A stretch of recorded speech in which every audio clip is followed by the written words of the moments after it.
Shalom, saya mengucapkan selamat Natal dan Tahun Baru. Tidak terasa kita sudah masuk di tahun 2021 yang saya percaya, yang saya imani dan saya perkatakan tahun ini bukan menjadi tahun yang biasa. Ketika kita berjalan bersama Tuhan, ketika kita menghabiskan setiap detik, menit, hari, bulan bersama dengan Tuhan. Dan saya berdoa saudara, Tuhan memberikan hujan bagi tanahmu. Tuhan memberkati segala pekerjaanmu, segala pergumulanmu, segala apapun yang kau sedang perjuangkan. Dan saya berdoa juga, Tuhan mengangkat engkau terus menjadi kepala dan bukan ekor.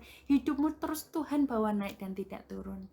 Dan yang pasti di tahun ini kita berharap semua akan baik-baik saja, semua akan indah gitu ya.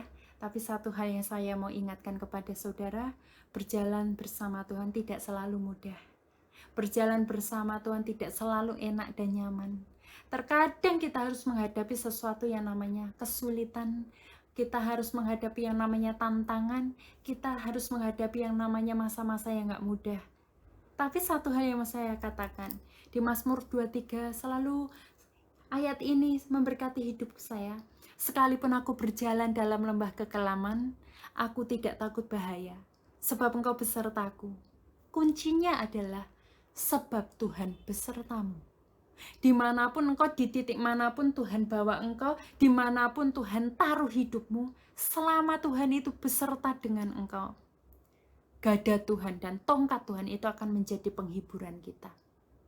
Bahkan Tuhan akan menyediakan hidangan bagi kita di hadapan lawan-lawan kita. Ada penyediaannya. Mungkin Tuhan ini sesuatu yang sulit, mepet keadaannya, tapi Tuhan tidak pernah terlambat dalam menyediakan berkat dan anugerahnya. Engkau mengurapi kepalaku dengan minyak. Engkau mengurapi kepalaku dengan minyak artinya apa? Ada kekuatannya, ada pengurapannya, ada hikmatnya yang akan memimpin, memampukan dan memperlengkapi engkau dalam setiap perjalananmu. Pialaku penuh melimpah. Ini saudara, artinya apa? Menang pasti. Anda pasti bisa lalui kesulitan Anda bersama Tuhan. Anda pasti bisa lalui pergumulan Anda bersama Tuhan. Anda pasti bisa lalui segala sesuatu yang Anda lihat mustahil. Tuhan gak mungkin, tapi bersama Tuhan tidak ada yang mustahil. Maka kebajikan dan kemurahan belaka akan mengikuti engkau sepanjang tahun ini. Dan saya berdoa tahun ini sungguh-sungguh Tuhan memberikan hujan dalam setiap kehidupan kita, sehingga setiap apapun yang ditabur, setiap apapun yang ditaruh dalam setiap kehidupan kita, apapun setiap yang kita usahakan, kita doakan, kita perjuangan, itu akan menjadi tumbuh subur seperti pohon yang berbuah lebat dan tidak mengenal musim panas dan kering, dan tidak berhenti menghasilkan buah. Oke, hari ini saya akan menyampaikan firman Tuhan dengan judul Perjalanan Bersama Tuhan atau Journey with God. Saya terinspirasi dalam satu tokoh yang luar biasa, yaitu Maria. Maria ya. Kita baca sama-sama di Kejadian 1 ayat 26 sampai 38. Dalam bulan yang ke-6, Allah menyuruh malaikat Gabriel pergi ke sebuah kota di Galilea bernama Nazaret, kepada seorang perawan yang bertunangan dengan seorang bernama Yusuf dari keluarga Daud. Nama perawan itu Maria. Ketika malaikat itu masuk ke rumah Maria, ia berkata, "Salam, hai engkau yang dikaruniai, Tuhan menyertai engkau." Ayat 29. Maria terkejut mendengar perkataan itu. Saudara, saya potong sebentar sebelum kita lanjutkan. Kalau saya sedikit belajar tentang Alkitab ya, jarak antara kitab Maleakhi, yaitu adalah kitab pertama di Perjanjian Lama, sampai munculnya Perjanjian Baru itu adalah 400 tahun. Nah, pertanyaannya adalah selama 400 tahun itu apakah tidak ada revelation? Apakah tidak ada pewahyuan? Apakah tidak ada nabi? Apakah tidak ada sesuatu yang terjadi? Tuhan berbicara kepada siapa? Dan orang itu menuliskan dalam satu Alkitab gitu. Kita tahu ya bahwa firman Tuhan itu adalah tulisan yang diilhamkan oleh Allah, yang bermanfaatan untuk apa? Mengajar, mendidik orang dalam kebenaran gitu. Dan selama 400 tahun itu tidak ada sesuatu yang tertulis gitu ya. Dan bisa para pakar menyatakan bahwa selama 400 tahun itu memang tidak ada revelation, tidak ada satu pewahyuan. Mungkin juga tidak ada tanda-tanda kejadian atau mukjizat gitu. Dan buat Maria, ini sesuatu yang mengejutkan. Kok tiba-tiba aku mengalami sesuatu yang beda? Kok tiba-tiba aku ada malaikat nemuin aku gitu ya. Maria terkejut, sudah pasti sangat terkejut. Kita lanjutkan. Maria terkejut mendengar perkataan itu, lalu bertanya di dalam hatinya, apakah arti salam itu? Gitu ya. Salam itu artinya apa sih? Gitu ya. Karena salamnya luar biasa ya tadi. Hai engkau yang dikaruniai. Wow, dikaruniai loh. Penuh dengan kasih karunia. Gitu. Tuhan menyertai engkau. Satu kalimat ini biasa kita dengar, tapi ketika kita tidak memaknai secara mendalam, kita akan kehilangan maknanya. Ketika ada penyertaan Tuhan, wow, siapa sih yang bisa lawan hidup saudara? Ketika ada penyertaan Tuhan dalam hidupmu, siapa yang bisa menutup jalanmu?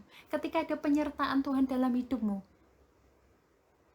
pasti ada pertolongan Tuhan, pasti ada kuasa Tuhan, pasti ada anugerahnya, pasti akan ada penyediaannya. Ini powerful sekali. Dan Maria menanyakan apa arti salam itu. Kata malaikat itu kepadanya, jangan takut hai Maria, sebab engkau beroleh kasih karunia di hadapan Allah. Dan sesungguhnya engkau akan mengandung dan akan melahirkan seorang anak laki-laki, dan hendaklah engkau menamai dia Yesus. Wow, rupanya ini Maria mendapat yang namanya nubuatan. Dikasih pesan, dikasih satu message bahwa dia akan mengandung. Dan kita baca lagi di ayat 32, ia akan menjadi besar dan akan disebut anak Allah yang maha tinggi. Dan Allah akan mengaruniakan kepadanya tahta Daud, bapa leluhurnya, dan ia akan menjadi raja atas kaum keturunan Yakub sampai selama-lamanya, dan kerajaannya tidak akan berkesudahan. Rupanya ya, malaikat ini datang membawa satu pesan yang luar biasa. Dan ini sesuatu yang nyenengin. Nggak ada orang yang dijanjiin sesuatu yang bagus, yang indah, yang luar biasa, yang nggak suka. Pasti suka gitu. Termasuk saya sendiri saudara, ketika ada seorang hamba Tuhan mendoakan saya, terus Tuhan berbicara secara khusus kepada saya lewat hamba Tuhan itu, kita sebut aja namanya nubuatan. Saya sangat senang banget. Apalagi kalau nubuatannya bagus-bagus.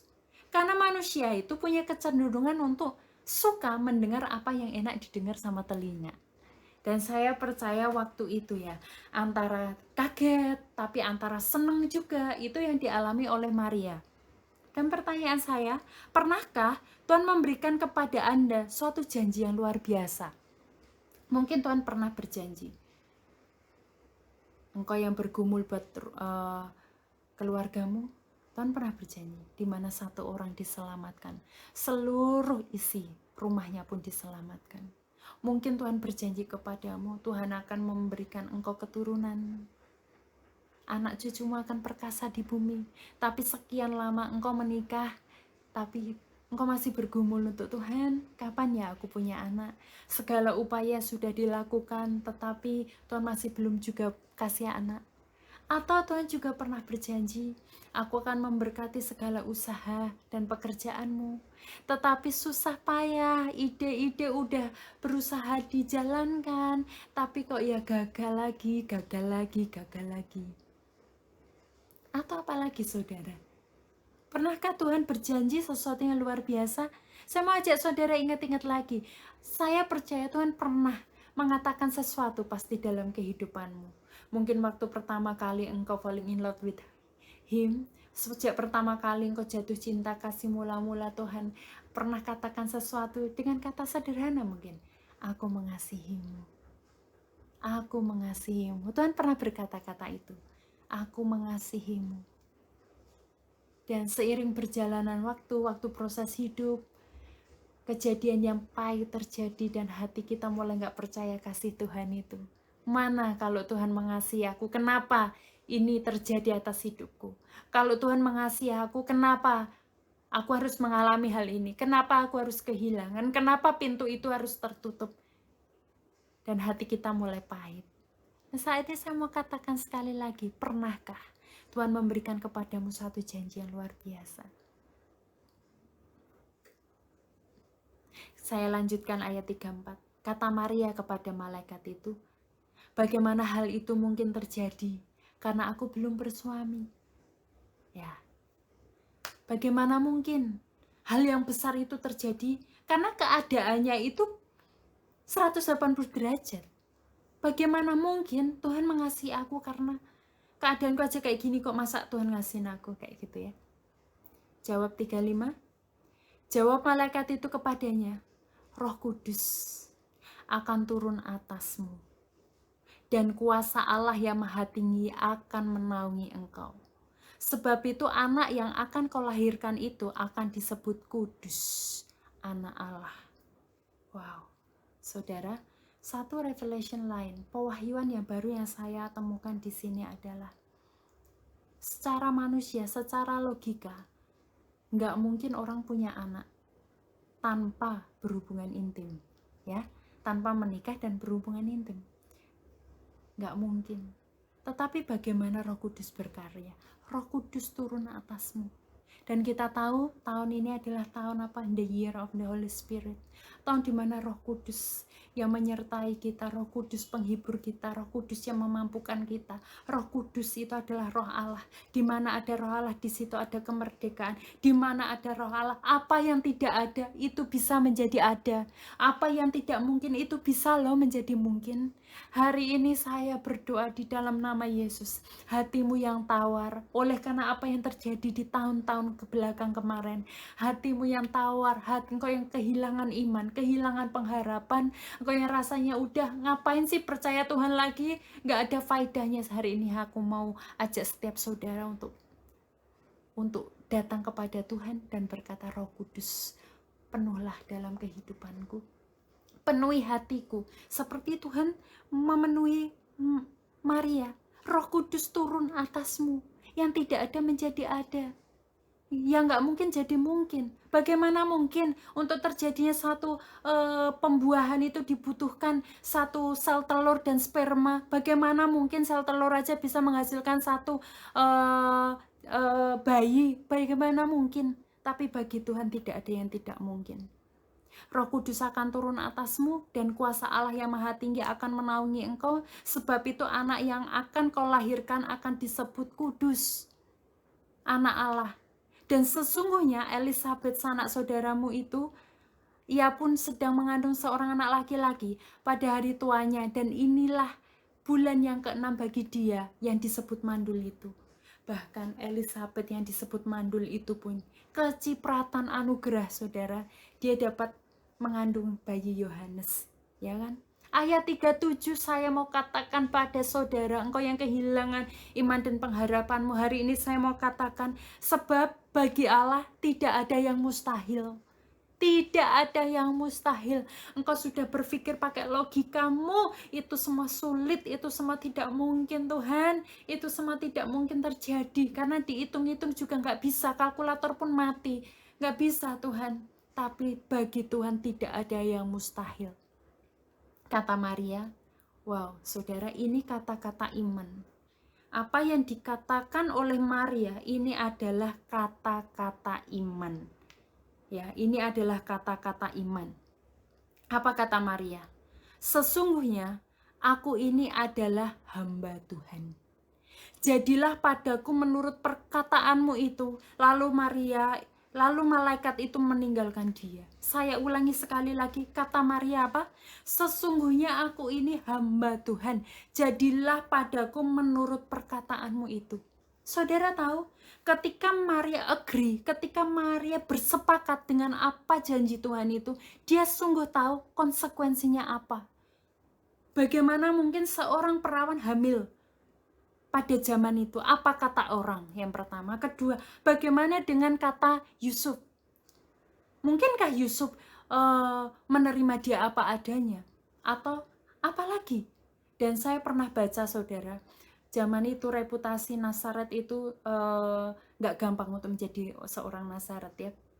Jadi ada beberapa kisah di mana ketika orang-orang Romawi melakukan perjalanan ke Nazaret, nah mereka akan mencari penghibur-penghibur, yaitu ada beberapa wanita gitu ya yang memang udah kebiasaan di sana untuk menjadi penghibur. Dan itu sesuatu yang nggak mudah lagi buat Maria untuk bisa menghadapi apa kata dunia saat dia harus terima janji Tuhan itu. Janji Tuhan memang besar, tapi yang dilihat sama tantangannya itu sungguh-sungguh berat, saudara. Tapi yang dikatakan Maria, jadilah padaku menurut perkataanmu itu. Oke, luar biasa kisahnya ya. Kemudian bagaimana sih menjalani perjalanan bersama Tuhan? Yang pertama adalah sikap hati percaya seperti Maria. Percaya janji Tuhan termasuk konsekuensinya. Karena satu hal yang Maria percaya, Tuhan tidak akan pernah berbuat jahat. Ketika dia mengimani, ketika dia mempercayai, ketika dia agree sama apa yang Tuhan janjikan dalam kehidupan Maria, Maria tahu bahwa ada penyertaannya Tuhan. Ada revelation, ada pewahyuan Tuhan yang akan memperlengkapi dia. Ada kekuatan Tuhan, ada pengurapan Tuhan. Ada jalan yang Tuhan bakal bukakan. Memang untuk satu janji yang besar itu jalannya nggak mudah. Dia harus mengalami satu kesulitan demi kesulitan demi kesulitan. Tapi banyak sekali dari kita yang berpikir bahwa ketika kita dijanjiin sesuatu yang besar, ketika kita dijanjiin sesuatu yang luar biasa, ketika hamba Tuhan menubuatkan sesuatu yang baik, kita senang, kita happy, kita bahagia. Terus ketika kenyataannya, ya kok kayak gini ya? Kok kayak gini keadaannya? Oh itu salah nubuatannya. Oh itu salah pesannya. Kemudian apa? Kita udah nggak mempercayai lagi. Kita nggak mempercayai janji Tuhan dalam kehidupan kita. Kita udah nggak percaya lagi, gitu kan ya? Karena sesuatu yang pahit mulai datang. Nah, kita belajar dari Maria. Bagaimana dia punya sikap hati yang percaya, termasuk konsekuensi harus diambil. Dan awal aja udah mengalami kesulitan. Hampir aja si Yusuf, tunangannya itu ingin menceraikan dia. Tapi malaikat Tuhan datang kepada Yusuf. Artinya apa? Ada campur tangan Tuhan yang akan melindungi saudara saat saudara berani berjalan bersama Tuhan. Apa yang harusnya apa yang harusnya pergi, Tuhan izinkan untuk tidak pergi dari hidup saudara. Ada pagar perlindungan dalam rumah tangga saudara. Ada pagar perlindungan dalam rumah tangganya Maria. Tuhan berkata-kata kepada Yusuf, Tuhan pegang Yusuf kembali. Yusuf menjadi orang yang mensupport Maria. Gitu. Gak hanya di situ saudara. Ketika Maria harus menjalani satu perjalanan ke Yerusalem, gak mudah ya. Dia harus naik unta. Saya bayangin ya, perjalanan ke sana lewat padang gurun mungkin ya kan, kemudian ada panas terik, kemudian ada malamnya sangat dingin, dengan hamil besar naik unta itu sangat nggak nyaman sekali ya. Dan di tengah-tengah masa di mana dia harus melahirkan, dia cari penginapan tapi sudah penuh semua ya kan. Rasanya kalau bisa ngamuk-ngamuk loh saudara gitu. Tuhan katanya ini raja, katanya ini akan menjadi penebus dunia, katanya ini akan menjadi seorang ini, anakku akan seperti ini. Tapi kok ya kayak gininya amat, kok kayak gini amat, kok susah amat, gitu ya. Kita bisa aja kecewa, Maria bisa saja kecewa dalam keadaan itu. Mana Tuhan janjimu, katanya engkau menyertai aku, bahkan untuk mau lahiran aja susah, gitu ya. Itu menjadi sesuatu yang berat saudara buat Maria, tapi Maria memilih untuk percaya sama Tuhan, percaya dengan segala konsekuensinya. Dan saya melihat Maria ini seorang yang luar biasa. Dia menyimpan, dia meneguhkan hati, dia menguatkan hati, sekalipun mata jasmaninya itu tidak sesuai dengan apa yang dia dengar. Kalau janji Tuhan bilang apa? Kerajaan anakmu itu tidak berkesudahan, tapi faktanya dia harus menyaksikan Yesus disalibkan. Oh, itu ibaratnya hati Maria itu bagaimana tidak hancur, saudara? Bagaimana tidak hancur? Pasti sangat hancur sekali. Dia bisa aja marah, dia bisa aja kecewa sama Tuhan. Tuhan, anakku, engkau bilang anak ini akan menjadi raja, kerajaannya tidak berkesudahan, tapi aku menyaksikan anakku disalib di depan mata aku atas satu kesalahan yang dia tidak perbuat gitu. Tapi Maria ini, dia sikap hati yang percaya. Oh, dia imannya luar biasa, percayanya sama Tuhan luar biasa. Dan ada satu kisah lagi ya saudara, ketika hari raya apa, saya agak lupa di Alkitab, ketika Maria mencari Tuhan Yesus di mana sih, di mana sih, di mana gitu. Terus Tuhan Yesus ngomong apa? Kenapa kamu cari aku? Karena ini rumahku, kayak gitu, dengan kata-kata yang mungkin secara manusia ya ampun, kok ya agak kasar gitu kan ya, apa yang dikatakan Tuhan Yesus waktu itu ya, kayak sebagai seorang ibu kayak gitu. Tapi Maria ini luar biasa. Maria ini benar-benar tahu apa yang dia pegang, apa janji Tuhan dalam hidupnya, apa yang dia harus lakukan sebagai seorang mamah gitu ya. Dan hebat sekali. Dan satu hal, dari seorang Maria ini kita bisa melihat juru selamat itu dilahirkan. Ya kan? Ada seorang yang berani percaya, berani beriman, berani berjalan di dalam janji-janji Tuhan. Dan kita selalu melihat benar-benar kerajaan Allah itu tidak berkesudahan. Dalam waktu setelah 3 hari dari kematian, Tuhan Yesus bangkit dari antara orang mati, duduk di sebelah kanan Allah Bapa. Tuhan mengaruniakan dia pun nama di atas segala nama, Yesus Kristus Tuhan. Di bawah namanya segala makhluk berlutut, segala lidah mengaku bahwa Yesus adalah Tuhan. Amin saudara, itu yang pertama. Yang kedua adalah komit untuk tetap berjalan apapun kenyataannya. Komit. Yang saya pelajari dari Maria juga, komit. Ada satu ayat yang ini selalu memberkati saya, kita baca sama-sama di Galatia 6 ayat 9. Janganlah kita jemu-jemu berbuat baik, karena apabila sudah datang waktunya, kita akan menuai jika tidak menjadi lemah. Saya ulang sekali lagi, janganlah kita berjemu-jemu berbuat baik, karena apabila sudah datang waktunya, kita akan menuai jika kita tidak menjadi lemah. Saudara, di beberapa versi lain dari NIV ngomong, let us not become weary in doing good, for at the proper time we will reap a harvest if we do not give up. Dan kata berbuat baik itu kayak ya udah berbuat kebaikan, nggak hanya sekedar itu. Makna doing good, doing well, itu adalah melakukan sesuatu yang baik dengan cara yang benar, saudara. Jadi di masa-masa pergumulan kita, di masa-masa kita berjalan sama Tuhan, komit untuk tetap bertahan apapun kenyataannya, dengan terus tekun melakukan apa yang baik dengan cara yang benar. Bagi engkau yang sedang bergumul buat rumah tangga, engkau berjuang, engkau berdoa buat suamimu, engkau berdoa buat istrimu, engkau berdoa buat rumah tanggamu supaya dipulihkan. Tetapi engkau menghadapi yang namanya kesulitan. Setiap hari berdoa kok ya kayak gini.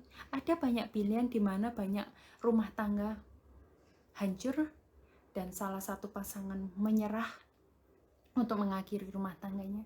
Tapi ada begitu banyak orang juga yang ketika mereka tetap lakukan yang terbaik, sekalipun pasangannya tidak mengasihi dia terus menabur kasih, dia terus melayani pasangannya, dia terus mencintai pasangannya, sekalipun pasangannya nggak setia, dia tetap setia buat pasangannya. Dan satu hal yang luar biasa adalah seorang istri itu akan menguduskan suaminya ketika istrinya hidup kudus, hidup benar di hadapan Tuhan. Dan di Petrus dikatakan apa? Dan suaminya dimenangkan oleh perbuatan istrinya. Siapapun kau yang bergumul dalam rumah tangga, saya mau katakan jangan pernah menyerah. Karena setiap air mata, setiap perjuanganmu, setiap doa-doamu engkau pasti menuai. Atau engkau juga yang sudah berupaya banyak untuk punya anak ya, Tuhan aku udah berusaha, aku udah pakai program ini, aku sudah berusaha pakai ini. Lakukan itu terus menerus saudara. dan jangan pernah menyerah. Lakukan itu dengan baik dan benar dan jangan pernah menyerah karena engkau pasti menuai. Engkau berjuang buat keluargamu, buat orang tuamu untuk terima Tuhan, untuk percaya sama Tuhan. Lakukan, tabur terus kasih itu, lakukan lagi. Sekalipun yang kau hadapi kayaknya hatinya keras banget, kayaknya setiap apapun yang aku lakukan tidak tembus Tuhan, itu seperti tembok yang kuat yang tidak bisa dirobohkan. Saya mau katakan, tidak ada benteng yang terlalu kuat untuk Tuhan tidak dapat hancurkan. Tidak ada batu yang terlalu kuat, keras untuk tidak bisa dihancurkan. Air, dites dengan air, terus-menerus sedikit demi sedikit, lama-lama hancur juga. Jadi saudara jangan pernah menyerah. Komit untuk tetap bertahan apapun kenyataannya. Dan yang ketiga, bagaimana kita bisa mengalami perjalanan bersama Tuhan. Menjalani perjalanan bersama dengan Tuhan. Yang ketiga adalah sebab janjinya ya dan amin, dan pertolongannya tidak pernah terlambat. Ya, saudara, pertolongan Tuhan itu tidak pernah terlambat. Sekalipun masa sulit kita hadapi, masa kekurangan juga kita alami, kok ya ini mau bayar kuliah anak kok ya nggak ada uang gitu ya, kok ya ini kerjaan lagi kayak begini, tapi saya mau katakan bahwa pertolongan Tuhan tidak pernah terlambat. Ada satu kisah di dalam Kejadian 22 ayat 14, ini seorang Abraham yang waktu itu Tuhan minta mempersembahkan anaknya Ishak ya. Kemudian dia bawa anaknya Ishak ke atas gunung, ya kan? Kemudian dengan iman dan pengharapan, Abraham itu mengenal Tuhannya. Karena itu semakin Abraham kenal Tuhan, semakin dia berani taat. Karena satu, besar kemurahan Tuhan, tidak mungkin Tuhan akan mengambil anaknya Abraham. Dia modal taat aja. Dia modal taat dan percaya. Dan ternyata apa? Benar. Ketika anaknya tanya, "Bapak, mana kambing dombanya?" Abraham menjawab, Tuhan yang akan menyediakan. Dan di Kejadian 22 ayat 14 dikatakan, dan Abraham menamai tempat itu Tuhan menyediakan. Sebab itu sampai sekarang dikatakan orang di atas gunung Tuhan akan disediakan. Saudara, ketika engkau merasa hidupmu sudah selesai, engkau merasa Tuhan tidak ada lagi yang tersisa dalam hidup aku, tidak ada lagi yang namanya kayaknya nggak ada pengharapan lagi, kayak nggak ada kesempatan lagi, nggak ada peluang lagi, naiklah ke dalam gunung Tuhan. Tuhan akan menyediakan jawaban-jawabannya, penyertaan kebaikannya, mukjizat dan anugerahnya terjadi atas hidup saudara. Dan saya mau katakan bahwa hanya karena itu belum terjadi, bukan berarti itu tidak akan terjadi. Oke, hanya karena hal itu belum terjadi, bukan berarti itu tidak akan terjadi. Saudara catat ini. Kita perlu membangkitkan iman kita dan bersiap-siap untuk Tuhan tunjukkan dalam kehidupan kita keajaibannya. Tuhan tahu bagaimana memberi kita ide, kreativitas, bahkan membangkitkan bakat-bakat dalam diri kita yang nggak bisa kita bayangkan.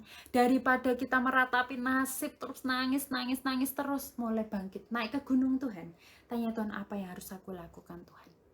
Dia disebut apa? Jehovah Jireh, Tuhan yang menyediakan segalanya. Dan satu hal, satu sentuhan Tuhan itu dapat mengubah keadaan kita. Dan pesan saya, tetap berdoa, tetap percaya, tetap berharap, dan tetap hormati Tuhan.